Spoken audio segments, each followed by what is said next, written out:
যে স্ত্রীকে অপয়া বলে বাড়ি থেকে বের করে দেওয়া হয়েছিল ৭ বছর পর সেই আইপিএস হয়ে স্বামীর কুঁড়ে ঘরে পৌঁছল।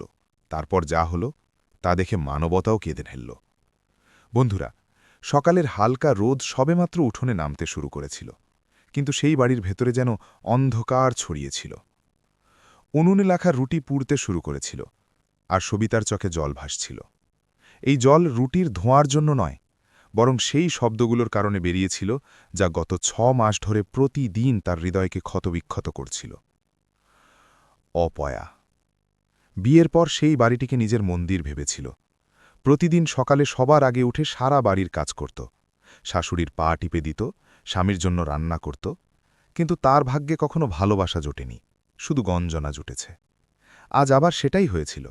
শাশুড়ির গলা পুরো উঠোনে প্রতিধ্বনিত হচ্ছিল, যেদিন থেকেই মেয়েটা এসেছে বাড়ির শ্রী শেষ হয়ে গেছে, ক্ষেত শুকিয়ে গেছে, ধার দেনা বেড়ে গেছে, এ অপয়া নয় তো আর কি। সবিতার হাত কাঁপছিল। সে কিছু বলতে চাইছিল, কিন্তু শব্দগুলো তার গলাতেই আটকে গেল। দরজায় দাঁড়িয়ে রঘুবীর সব শুনছিল। সে সেই লোকটাই ছিল যার নামের সিঁদুর সবিতা নিজের সিঁথিতে রাঙিয়েছিল, যাকে নিজের ঈশ্বর মেনেছিল। কিন্তু আজ তার চোখে ভালোবাসার বদলে ঘৃণা ছিল। সে সবিতার দিকে না তাকিয়েই ঠান্ডা গলায় বলল, মা ঠিকই বলছে, তোর পা পড়তেই আমার সব কিছু বরবাদ হয়ে গেছে। তুই এই বাড়ির জন্য একটা অলক্ষী। এ কথা শুনতেই সবিতার পায়ের তলার মাটি সরে গেল। তার মনে হল যেন কেউ তার বুকে জ্বলন্ত পাথর রেখে দিয়েছে। সে ধীরে ধীরে বলল, আমি কি করেছি? কিন্তু তার গলার আওয়াজ এতই দুর্বল ছিল যে কেউ শুনতেই পেল না, বা হয়তো শুনতেই চাইল না। শাশুড়ি তার হাতে একটা পুরনো থলে ধরিয়ে দিল, ২ জোড়া জামাকাপড় আর কয়েকটা কয়েন। আজই বেরিয়ে যায় এই বাড়ি থেকে, এর আগে যে তুই আমাদের বংশ ডোবাস। রঘুবীর দরজার দিকে ইশারা করল।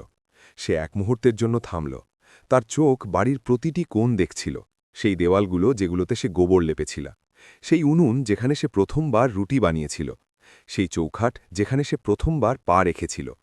কিন্তু এখন সেটা আর বাড়ি ছিল না, শুধু একটা জায়গা ছিল যেখানে তার জন্য কোনো জায়গা অবশিষ্ট ছিল না। বাইরে বৃষ্টি শুরু হয়ে গিয়েছিল। সে খালি পায়েই বাইরে বেরিয়ে গেল। সিঁথির সিঁদুর বৃষ্টির জলে ধুয়ে গেল, আর তার সাথেই তার সেই স্বপ্নটাও ধুয়ে গেল যাতে সে একটা সুখী জীবনের কল্পনা করেছিল।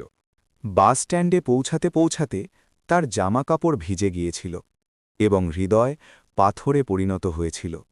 সে জানত না সে কোথায় যাবে, কার কাছে যাবে। শুধু একটাই প্রশ্ন বারবার তার মাথায় ঘুরপাক খাচ্ছিল, আমি কি সত্যি অপয়া? সে প্রথমবার নিজের ওপর সন্দেহ করল। বাস এলো আর সে তাতে উঠে পড়ল। সারা রাত জানলার ধারে বসে সে কাঁদতে লাগল। কিন্তু বাসটা শহরের আলোয় প্রবেশ করতেই সে বাইরে তাকাল। চকচকে রাস্তা, ছুটন্ত জীবন, আর তার মনে হল যেন ঈশ্বর তাকে একটা নতুন সুযোগ দিয়েছেন। সে চোখের জল মুছল এবং হৃদয়ে প্রথমবার একটা আওয়াজ শুনতে পেল, আমি যদি অপয়াই হতাম তাহলে ঈশ্বর আমাকে বাঁচিয়ে রাখতেন কেন? ঠিক সেই মুহূর্তেই তার ভেতরে কিছু একটা বদলে গেল। কষ্ট তখনও ছিল, কিন্তু তার নিচে একটা জেদ জন্ম নিয়েছিল। শহরে তার দিনগুলো অত্যন্ত কঠিন ছিল। সারা দিন সে মানুষের বাড়িতে বাসন মাজত, কাপড় কাচত, ঘর মুছত, আর রাতে মন্দিরের বারান্দায় বসে পড়ত। অনেক সময় না খেয়েই ঘুমিয়ে পড়ত, অনেক সময় ঠান্ডায় কাঁপত। কিন্তু সে হার মানেনি। মন্দিরের পূজারী একদিন তাকে বই নিয়ে বসে থাকতে দেখে জিজ্ঞেস করলেন, মা, তুমি কি হতে চাও? সে প্রথমবার ভয় না পেয়ে বলল, অফিসার। পূজারী হাসলেন আর বললেন, তাহলে পড়ো, এত পড়ো যে যারা তোমাকে অপয়া বলে তারাই তোমার সামনে মাথা নিচু করে। এই শব্দগুলো তার জন্য আশীর্বাদ হয়ে দাঁড়াল। এখন প্রতিটি গঞ্জনা তাকে আরও মজবুত করে তুলত। লোকেরা হাসত, বাসন মাজার মেয়ে অফিসার হবে, কিন্তু সেও হেসে দিত, কারণ সে জানত তার লড়াই এখন মানুষের সাথে নয়, ভাগ্যের সাথে। রাতে পড়তে যখন সে ক্লান্ত হয়ে ঘুমিয়ে পড়ত, স্বপ্নে নিজেকে খাকি উর্দিতে দেখত, কাঁধে তারা জলজল করছে, আর সামনে সেই মানুষগুলো মাথা নিচু করে দাঁড়িয়ে আছে যারা তাকে অলক্ষী বলেছিল। এক রাতে সে হঠাৎ জেগে উঠল। তার শ্বাস দ্রুত চলছিল, বুক ধরপড় করছিল। সে আকাশের দিকে তাকিয়ে প্রথমবার জোরে বলল, আমি আইপিএস হব। তার গলায় কোনো ভয় ছিল না, ছিল শুধু আগুন। সেই রাতেই একজন ভেঙে পড়া নারীর জায়গায় একজন যোদ্ধার জন্ম হল। সে জানত না এই রাস্তাটা কতটা লম্বা হবে, কতবার সে পড়বে, কতবার কাঁদবে, কিন্তু এখন তার কাছে বেঁচে থাকার একটা কারণ ছিল। সে শুধু নিজেকে প্রমাণ করার জন্য পড়ছিল না, সে সেই প্রতিটি মেয়ের জন্য পড়ছিল যাকে কখনো অপয়া বলা হয়েছিল। সময় ধীরে ধীরে কাটতে লাগল, আর তার সংগ্রামের গল্প তার মুখের ক্লান্তিতে নয়, তার চোখের উজ্জ্বলতায় দেখা যেতে লাগল। সে এটাও জানত না যে 7 বছর পর যখন সে খাকি উর্দি পরে একজন আইপিএস অফিসার হবে, তখন তার প্রথম পোস্টিং সেই জেলাতেই হবে যেখানে একটা কুঁড়ে ঘরে তার অতীত তার জন্য অপেক্ষা করে থাকবে, সেই অতীত যা তাকে অপয়া বলে প্রত্যাখ্যান করেছিল। আর সেদিন ফয়সালা শুধু ভাগ্যের হবে না, ন্যায়ের হবে। সবিতার জীবনে এখন দিন আর রাতের পার্থক্য শেষ হয়ে গিয়েছিল। সকাল 4টার সময় মন্দিরের ঘণ্টার সাথে তার ঘুম ভাঙত। ঠান্ডা জলে মুখ ধুয়ে সে বই নিয়ে বসে পড়ত। সেই সময় পুরো শহর ঘুমিয়ে থাকত, কিন্তু তার চোখে ঘুম নয়, একটা জেদ কাজ করত। তারপর সূর্য ওঠার আগে সে দুটো বাড়িতে বাসন মাজতে চলে যেত। হাত সাবানে নয়, পরিশ্রমে হয়ে গিয়েছিল, কিন্তু বই ধরার সময় সেই হাত কাঁপত না। প্রতিটি পাতা উল্টানোর সময় সে রঘুবীরের গলার আওয়াজ শুনতে পেত, অপয়া, আর সেই শব্দটাই তার জন্য জ্বালানি হয়ে দাঁড়াত। শহরের রাস্তায় হাঁটার সময় অনেকবার তার ছেঁড়া চপ্পলের আওয়াজও তাকে লজ্জিত করত, কিন্তু সে লজ্জাকেও পেছনে ফেলে এসেছিল।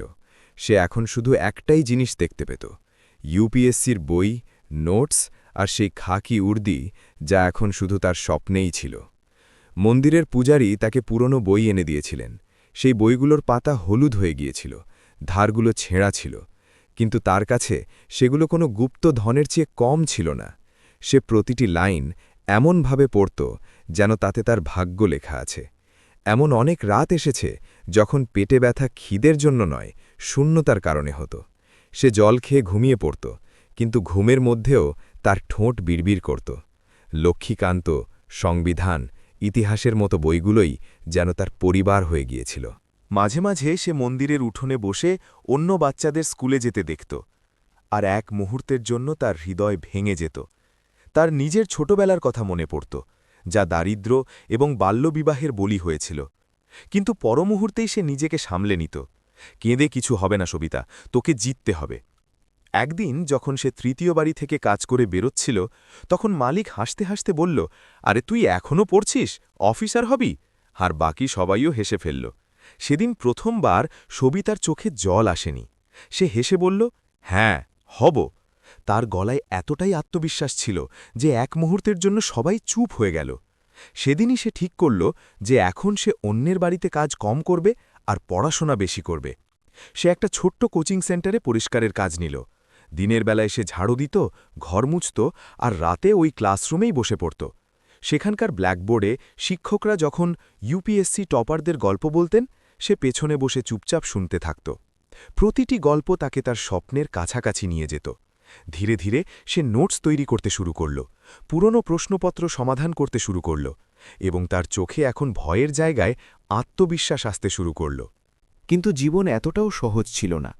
এক রাতে যখন সে মন্দিরে ফিরছিল, তখন কয়েকজন ছেলে তার রাস্তা আটকে দাঁড়াল। তাদের চোখে ছিল ঠাট্টা, গলায় নোংরামি। অফিসার হবি?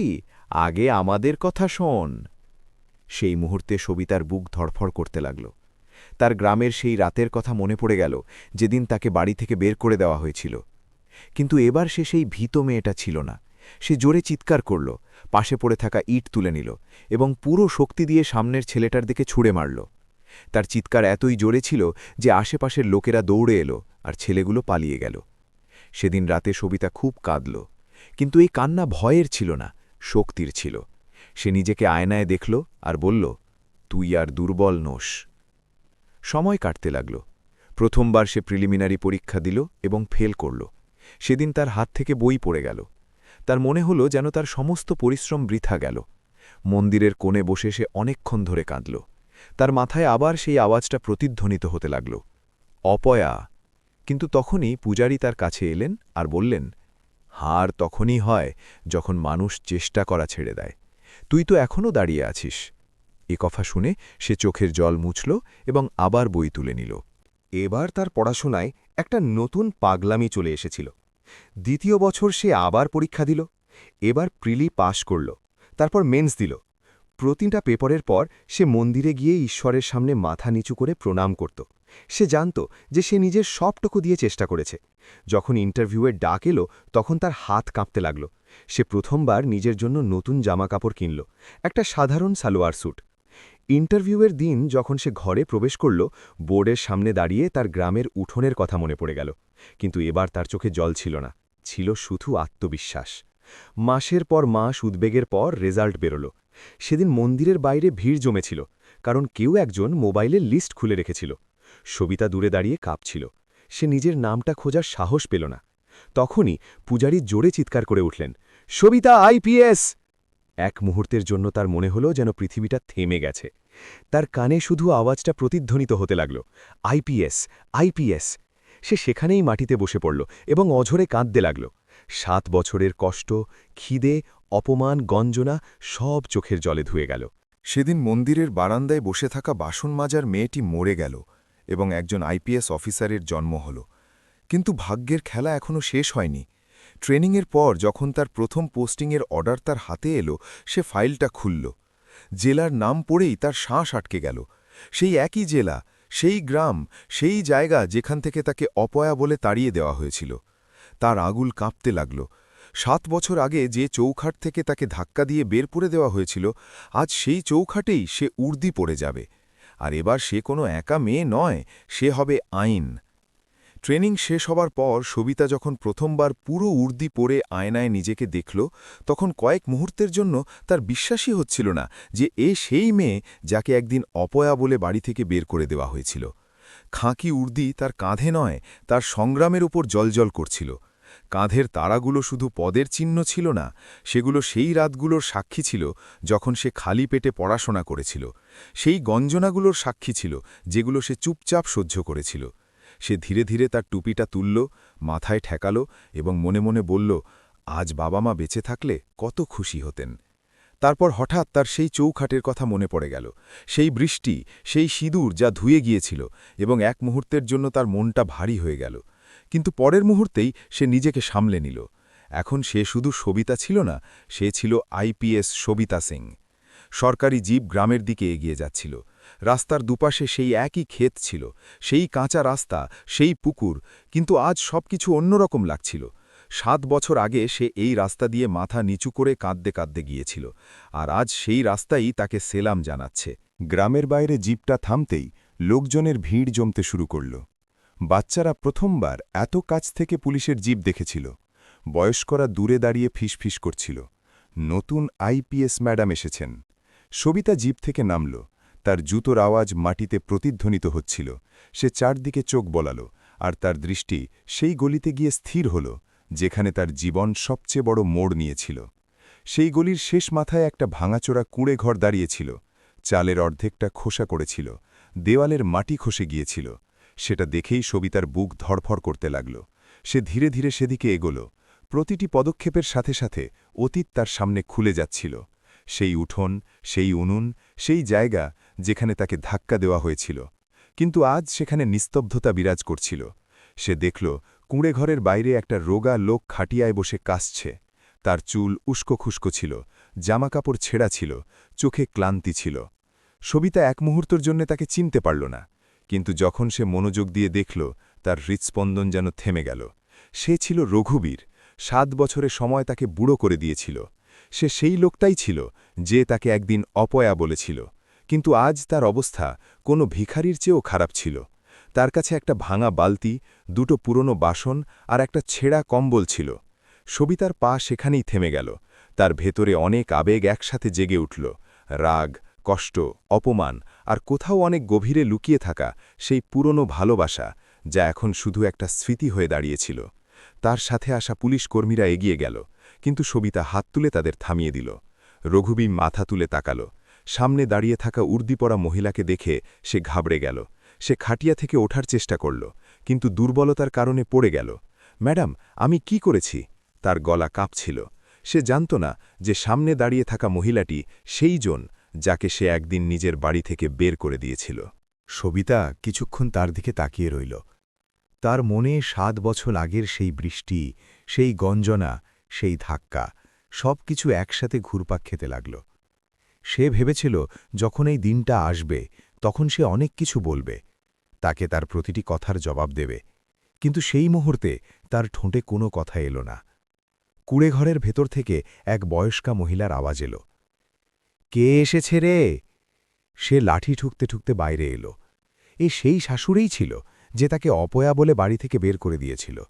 কিন্তু আজ তার চোখের দৃষ্টি চলে গিয়েছিল, মুখ বলিরেখায় ভরে গিয়েছিল এবং শরীর এতটাই দুর্বল ছিল যে সোজা হয়ে দাঁড়ানোও কঠিন ছিল।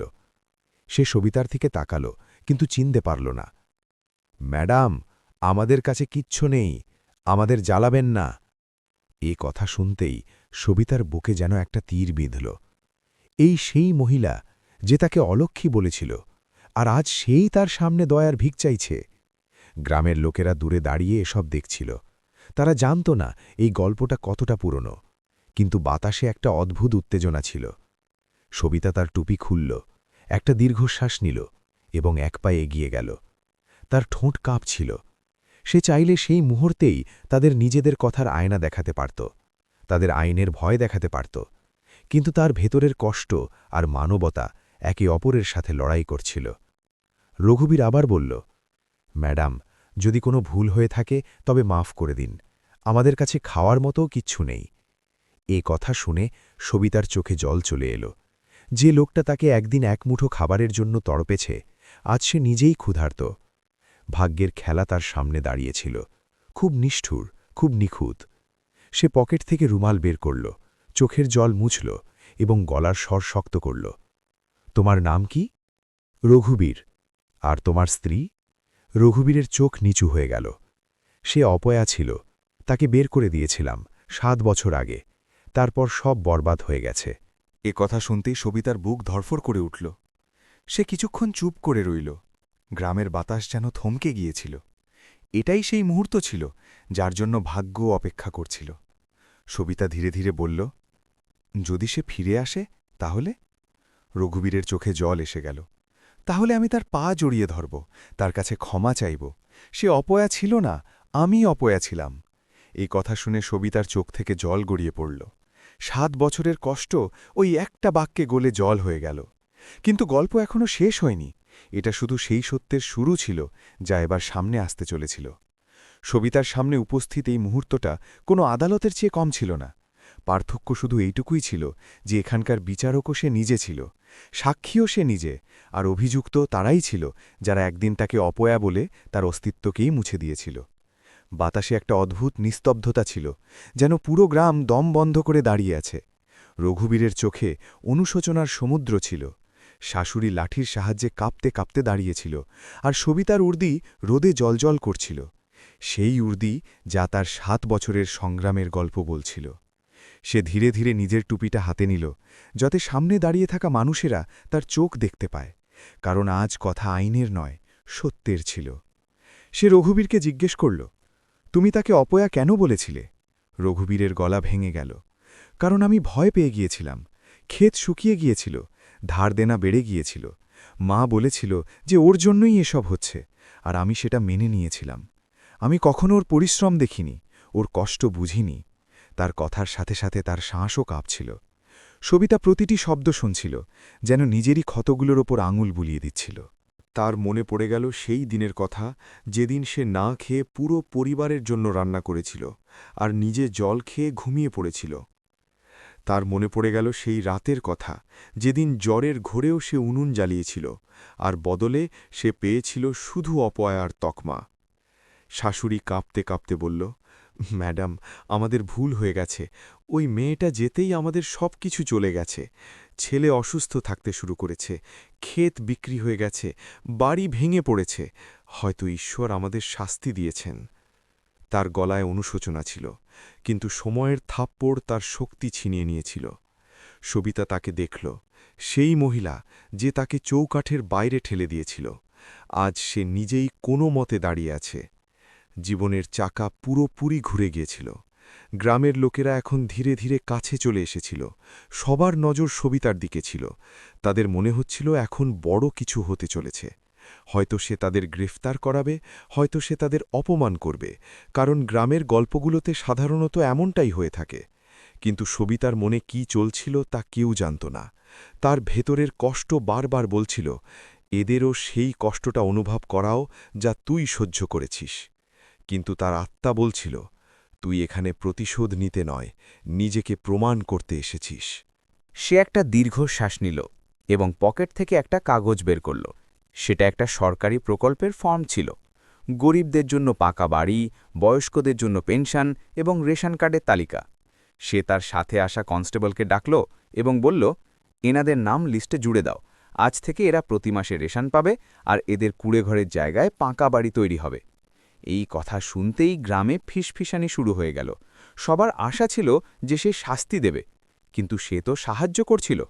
রঘুবীর মাটিতে বসে পড়ল। তার চোখ দিয়ে জল কিছুতেই থামছিল না। ম্যাডাম, আপনি দেবী, আমরা আপনাকে চিনতে পারিনি। সবিতার বুক ধড়ফড় করে উঠল। এটাই সেই মুহূর্ত ছিল যখন সত্য সামনে আসতে পারত।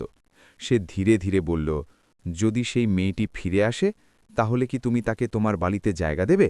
রঘুবীর না ভেবেই বলল, আমি তাকে মাথায় করে রাখব, আমি তার পায়ে পড়ে ক্ষমা চাইব।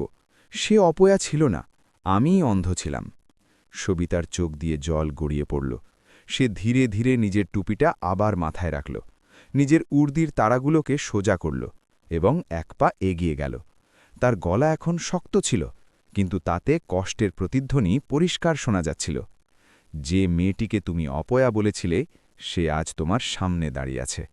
এই কথা শুনতেই রঘুবীর যেন পাথরে পরিণত হল। তার চোখ বড় বড় হয়ে গেল, ঠোঁট কাঁপতে লাগল। শাশুড়ির হাত থেকে লাঠি ফসকে গেল। গ্রামে পিনপতন নিস্তব্ধতা ছেয়ে গেল। কারোর বিশ্বাস হচ্ছিল না যে সামনে দাঁড়িয়ে থাকা আইপিএস অফিসার সেই একই সবিতা যাকে একদিন এই গ্রাম ছুঁড়ে ফেলে দিয়েছিল। রঘুবীর হাঁটু গেড়ে মাটিতে পড়ে গেল। সে কাঁদতে কাঁদতে বলল, সবিতা, আমাকে মাফ করে দে, আমি পাপী, আমি তোকে চিনতে 7 বছর লাগিয়ে দিলাম। তার গলায় এমন একটা কষ্ট ছিল যা শব্দের অতীত। শাশুড়িও তার পায়ে লুটিয়ে পড়ল। মা, আমাদের ক্ষমা করে দে, আমাদের অনেক বড় পাপ হয়ে গেছে। সবিতা তাদের তোলার চেষ্টা করল, কিন্তু তার হাতও কাঁপছিল। 7 বছরের কষ্ট, অপমান, একাকিত্ব সবকিছু তার চোখের সামনে ঘুরপাক খাচ্ছিল। সে ভেবেছিল যে এই দিনটা এলে সে খুব শক্ত থাকবে, কিন্তু সেই মুহূর্তে সে আবার সেই পুরনো মেয়েটি হয়ে গেল যাকে বৃষ্টিতে বাড়ি থেকে বের করে দেওয়া হয়েছিল। পার্থক্য শুধু এইটুকুই ছিল যে সে এখন আর দুর্বল ছিল না। সে ধীরে ধীরে বলল, আমি ক্ষমা করে দিয়েছি, সেই দিনই যেদিন আমি বই তুলে নিয়েছিলাম। কারণ যদি আমি তোমাদের ঘেন্না করতেই থাকতাম তাহলে আজ এতদূর পৌঁছতে পারতাম না। তার কথায় কোনো রাগ ছিল না, ছিল শুধু সত্য। গ্রামের লোকেরা প্রথমবার বুঝতে পারল যে আসল শক্তি প্রতিশোধ নেওয়ার মধ্যে নয়, ক্ষমা করার মধ্যে থাকে। কিন্তু গল্প এখনও শেষ হয়নি। ভাগ্য তাদের আবার মুখোমুখি দাঁড় করিয়ে তো দিয়েছিল, কিন্তু এখনও সিদ্ধান্ত নেওয়া বাকি ছিল। সবিতা কি সেই বাড়িতে ফিরে যাবে যেখান থেকে তাকে অলক্ষী বলে বের করে দেওয়া হয়েছিল, নাকি সে নিজের রাস্তায় এগিয়ে যাবে? গ্রামের সেই ভাঙা কুড়েঘরের সামনে দাঁড়িয়ে থাকা সবিতার জন্য সময় যেন থমকে দাঁড়িয়েছিল। একদিকে তার অতীত হাঁটু গেড়ে পড়েছিল, কাঁদছিল, ক্ষমা চাইছিল, আর অন্যদিকে ছিল তার বর্তমান, তার উর্দি, তার পরিচিতি, তার পরিশ্রম, তার সেই নতুন পৃথিবী যা সে নিজের ঘাম রক্ত দিয়ে তৈরি করেছিল। রঘুবীর এখনও তার পায়ের কাছে বসেছিল, তার চোখে অনুশোচনার আগুন জ্বলছিল। শাশুড়ি বারবার তার হাত ধরে বলছিল, মা, বাড়ি চল, এই বাড়ি তোরই, আমাদের অনেক বড় ভুল হয়ে গেছে। এই সেই বাড়ি যেখানে সে কখনো আপনত্ব পায়নি, সেই চৌকাঠ যেখান থেকে তাকে ধাক্কা দিয়ে বের করে দেওয়া হয়েছিল। আজ সেই চৌকাঠ তাকে ডাকছে। কিন্তু এখন সবিতার জন্য বাড়ির মানে বদলে গিয়েছিল। সে 7 বছর ধরে মন্দিরের বারান্দায় বসে পড়াশোনা করেছিল, না খেয়ে ঘুমিয়েছে, গঞ্জনা শুনেছে, কিন্তু সে কখনও পেছন ফিরে তাকায়নি। আজ যখন ভাগ্য তাকে আবার সেই জায়গায় এনে দাঁড় করিয়েছিল, তখন তার সামনে সবচেয়ে বড় প্রশ্ন ছিল, সে কি সেই অতীতকে আবার আপন করে নেবে যা তাকে ভেঙে গুড়িয়ে দিয়েছিল? গ্রামের লোকেরা এখন পুরোপুরি জমায়েত হয়েছিল। প্রত্যেকেই এই সিদ্ধান্ত শুনতে চাইছিল। কেউ কেউ ভাবছিল যে সে স্বামীর সাথে ফিরে যাবে, কারণ গ্রামের ঐতিহ্য এটাই বলে যে একজন নারীর আসল বাড়ি তার স্বামীর কাছেই হয়। কিন্তু সবিতার গল্প ঐতিহ্যকে ছাপিয়ে অনেক দূর চলে গিয়েছিল। সে তার নিজের জীবন নিজে তৈরি করেছিল, নিজের পরিচয় নিজে গড়েছিল। সে ধীরে ধীরে রঘুবীরকে ওঠাল। তার গলায় কঠোরতা ছিল না, কিন্তু এক গভীর স্থিরতা ছিল। রঘুবীর, আমি তোকে মাফ করে দিয়েছি, কারণ ঘৃণা নিয়ে আমি জীবনে এগোতে পারতাম না। কিন্তু ক্ষমার মানে এটা নয় যে আমি আমার অতীতে আবার ফিরে যাব। তার কথা শুনে গ্রামে আবার নিস্তব্ধতা ছেয়ে গেল। রঘুবীরের চোখে আবার জল চলে এলো। তাহলে কি তুই এই বাড়িতে আর কোনোদিন ফিরে আসবি না? সবিতা কুঁড়েঘরের দিকে তাকাল। তার সেই দিনের কথা মনে পড়ল, যেদিন সেই বাড়িটিকে মন্দির ভেবেছিল, আর সেই দিনের কথাও যেদিন তাকে এই বাড়ি থেকে অলক্ষী বলে তাড়িয়ে দেওয়া হয়েছিল। সে ধীর গলায় বলল, এই বাড়ি এখন আর আমার নয়, আর আমিও এখন সেই পুরনো সবিতা নই। আমি এখন আর শুধু কারোর স্ত্রী নই, আমি এই জেলার আইপিএস অফিসার। আমার দায়িত্ব এই পুরো জেলার মানুষের প্রতি, শুধুমাত্র একটা বাড়ির জন্য নয়। তার কথায় কোনো অহংকার ছিল না, ছিল শুধু সত্য। সে এটা প্রমাণ করছিল না যে সে তাদের থেকে বড়, বরং এটা বোঝাচ্ছিল যে সে নিজেকে কতটা বদলে ফেলেছে। সে আরও বলল, কিন্তু এর মানে এই নয় যে আমি তোমাদের একা ছেড়ে দেব। তোমাদের দুজনের দায়িত্ব এখনও আমার, কারণ মানবতা যে কোনো সম্পর্কের চেয়ে বড় হয়। সে তার স্টাফদের ডাকল এবং নির্দেশ দিল যেন রঘুবীরের চিকিৎসার ব্যবস্থা করা হয়, শাশুড়ির জন্য বার্ধক্য ভাতা যেন অবিলম্বে শুরু করা হয়, এবং কুঁড়েঘরের জায়গায় যেন পাকা বাড়ি তৈরি করে দেওয়া হয়। গ্রামের মানুষ এসব দেখছিল এবং তাদের কাছে এটা কোনো চমৎকারের চেয়ে কম ছিল না। যে মেয়েটিকে তারা একদিন অপয়া বলেছিল, আজ সেই পুরো গ্রামের জন্য আশার আলো হয়ে দাঁড়িয়েছে। রঘুবীর কাপা গলায় বলল, আমি তোর সাথে যেতে চাই, তোর কাছে থাকতে চাই, আমি তোর সেবা করব। এই কথা শুনে সবিতা কিছুক্ষণের জন্য চুপ হয়ে গেল। তার মনের ভেতর এক ঝড় উঠল। একসময় এই মানুষটাই তার সব কিছু ছিল, তার স্বপ্ন ছিল, কিন্তু এখন তার স্বপ্ন বদলে গেছে। সে ধীর গলায় বলল, রঘুবীর, সব সম্পর্ক দ্বিতীয় সুযোগ পায় না। কিছু সম্পর্ক আমাদের শিক্ষা দেওয়ার জন্য হয়, আর তুই আমার কাছে সেই শিক্ষাই যে আমাকে এতদূর নিয়ে এসেছে। এই কথা শুনে রঘুবীরের চোখে কষ্ট ফুটে উঠল, কিন্তু এবার সেই কষ্টটা অভিযোগের ছিল না, বরং মেনে নেওয়ার ছিল। সে মাথা নিচু করে নিল। তুই ঠিকই বলেছিস, আমি তোর যোগ্য ছিলাম না। সবিতা তার দিকে তাকাল, আর প্রথমবার তার মুখে একটা হালকা হাসি ফুটে উঠল। যোগ্য হতে কখনো দেরি হয় না। তুই যদি সত্যি নিজের ভুল শোধরাতে চাস, তাহলে গ্রামের সেই মানুষগুলোকে সাহায্য কর যারা আজও অন্ধবিশ্বাসে বেঁচে আছে, আর কোনো সবিতাকে যেন অপয়া হতে দিস না। এই কথাগুলো পুরো গ্রামের জন্য একটা বার্তা ছিল। সবিতা শুধু নিজের জীবন গল্প বাঁচছিল না, সে একটা চিন্তাধারা বদলাচ্ছিল। সে গ্রামের মানুষের দিকে ঘুরে বলল, কেউ অপয়া হয় না, অপয়া হয় আমাদের চিন্তাভাবনা। যতদিন আমরা নিজেদের ব্যর্থতার দোষ অন্যের ঘাড়ে চাপাতে থাকব, আমরা কোনো দিনও এগোতে পারব না। গ্রামের বয়স্করা মাথা নিচু করে নিলেন। অনেক মহিলার চোখে জল ছিল, কারণ তাদের নিজেদের জীবনের কথা মনে পড়ে গিয়েছিল। সবিতা অনুভব করল যে আজ সে শুধু নিজের অতীতের মুখোমুখিই হয়নি, বরং একটা পুরনো প্রথাকে চ্যালেঞ্জ জানিয়েছে। এবার সূর্য ডুবতে শুরু করেছিল, তার জীব ফিরে যাওয়ার জন্য তৈরি ছিল। সবিতা শেষবারের মতো সেই কুঁড়েঘরের দিকে তাকাল, যা খুব শীঘ্রই পাকা বাড়িতে পরিণত হতে চলেছে। সে ঘুরল এবং জিপের দিকে এগিয়ে গেল। তার পা ফেলার ধরন ছিল দৃঢ়, চোখে জল ছিল না, শুধু এক অদ্ভুত শান্তি ছিল, যেন সে তার বুকের সমস্ত বোঝা সেখানেই ফেলে এসেছে। কিন্তু ভাগ্যের হাতে এখনও একটা শেষ মোড় বাকি ছিল, এমন এক মোড় যা এই গল্পটাকে পুরোপুরি বদলে দেবে। জীব ধীরে ধীরে গ্রামের কাঁচা রাস্তা ছাড়িয়ে পাকা রাস্তায় উঠে এলো, কিন্তু সবিতার মন এখনও সেই কুঁড়েঘরের সামনেই আটকে ছিল। সে জানলা দিয়ে বাইরে তাকাল। সূর্য অস্ত যাচ্ছিল, আকাশ হালকা লাল হয়ে এসেছিল, আর তার মনে হল যেন তার জীবনের একটা পুরো অধ্যায় আজ শেষ হয়ে গেছে। 7 বছর আগে সেই গ্রাম থেকে সম্পূর্ণ ভেঙে পড়ে বেরিয়েছিল, আর আজ সেই গ্রামই তাকে সেলাম জানিয়ে বিদায় দিচ্ছে। পার্থক্য শুধু এটুকুই ছিল যে তখন তার চোখে জল ছিল, আর আজ তার চোখে ছিল প্রশান্তি। জিপের ভিতর বসে সে চোখ বন্ধ করে নিল। তার সেই মন্দিরের বারান্দার কথা মনে পড়ল, সেই ঠান্ডা রাতগুলো, সেই খিদে, সেই প্রথম বইটা, সেই প্রথম রেজাল্ট, আর তারপর সেই মুহূর্তটা যখন পূজারী চিৎকার করে বলেছিলেন সবিতা আইপিএস।